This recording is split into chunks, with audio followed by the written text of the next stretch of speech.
simple premise. Relationships precede financial results.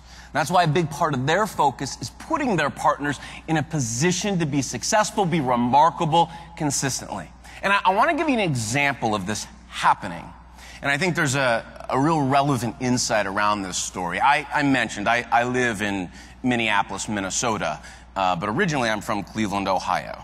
And my mom still lives in Cleveland in the house we grew up in. She's a retired school teacher. So every year around the holidays, we all go back and we visit Mom. Well, a couple of years ago, I was traveling when my schedule worked out on Christmas Eve. And I thought the airport was going to be a zoo, so I got there a couple hours early. It wasn't crowded at all. So for me, that means Starbucks time. So I get down into my Terminal D, and I see the green sign. And when I travel these days, I always wear earbuds, you know, so I'm rocking out to Coldplay. And I see the sign, I get in line, and there's one woman in front of me. And she's having a very animated conversation with the barista. I couldn't hear what she was saying, but she's kind of waving her arms, and they're both smiling and laughing. So I wasn't in a rush, but out of curiosity, I popped out my earbuds. And sure enough, you know, they're going on about their holidays and their plans and the kids and presents. And she starts to move down the line. So it's my turn to order. And I was greeted with this very warm and sincere welcome. This woman said to me, "Hi, my name's Lily. What's your name?" I said, "I'm Ryan." She said, "Ryan, what can I make for you today?" I said, I want a grande pumpkin spice latte. She said, "You want whipped cream on that, don't you?" I said, yeah, I want the whipped cream. She said, "I'll tell you what I'm going to do." She said, "I'm going to make it extra hot, load it up with whipped cream, sprinkle a little nutmeg on top. That's how I like it. You're going to love it." I said, "Sounds great." She said, "Where are you going?" I said, "Cleveland." She said, "Are you going back to Cleveland to spend the holiday with your family?" I said, "Yes." Now, at this point, I start looking around for the camera, right? I mean, I'm trying to get a latte at Starbucks. I'm like, and so I move down the line, and the conversation continues, and she's funny. She's asking me questions about my family and our holiday traditions. She's laughing, and I'm laughing, and she hands me my drink and says to me, "Ryan, have a safe trip back to Cleveland. Go create some extraordinary memories with your family. When you come back through the Minneapolis airport, I want you to stop here and tell me all about it."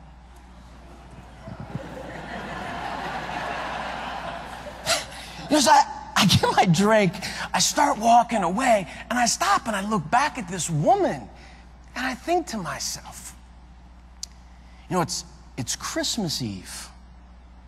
Most people would rather be anywhere else in the world than serving coffee in an airport. Not her.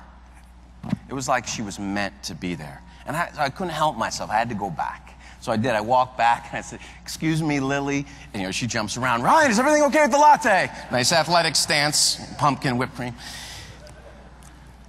I said, "No." I said, "The latte is perfect. I just had to come back and ask you, what is your secret to making such meaningful connections over serving coffee?" Well, she corrected me. She said, "Ryan, I'm not serving coffee." I said, "Okay, what are you doing?" She had thought about this. And what she told me was, "I'm pouring happiness into people's lives." I said, "You're pouring what?" Like, what is pouring happiness? And I want to introduce you to her and her definition of pouring happiness. This is Lily Olson on Christmas Eve, a couple of years ago. Lily is the shift supervisor in the Terminal D Starbucks in the Minneapolis International Airport. And this is her definition of pouring happiness.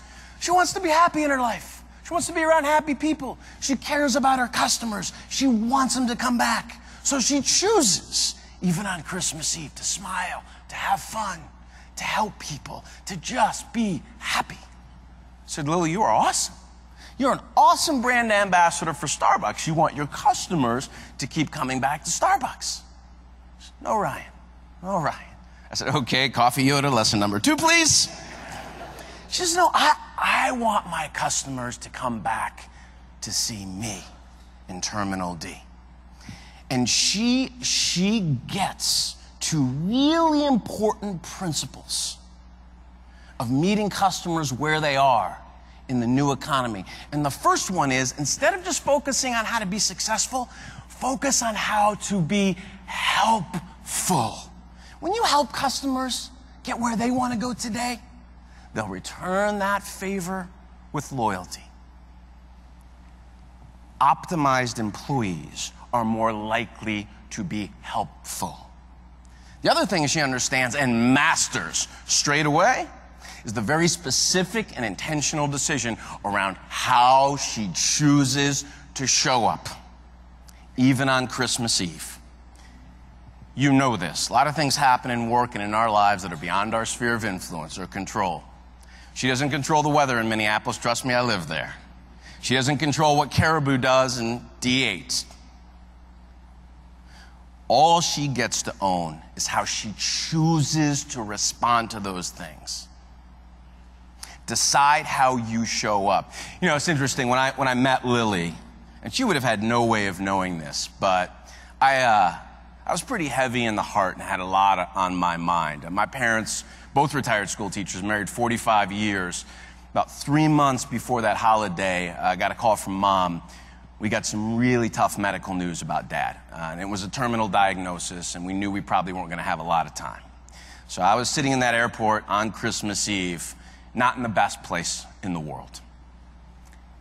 I will never forget that cup of coffee. When you decide to show up consistently as the best version of who you are, it gives you your best opportunity to meet people where they are. And you never know when someone needs you to be your best.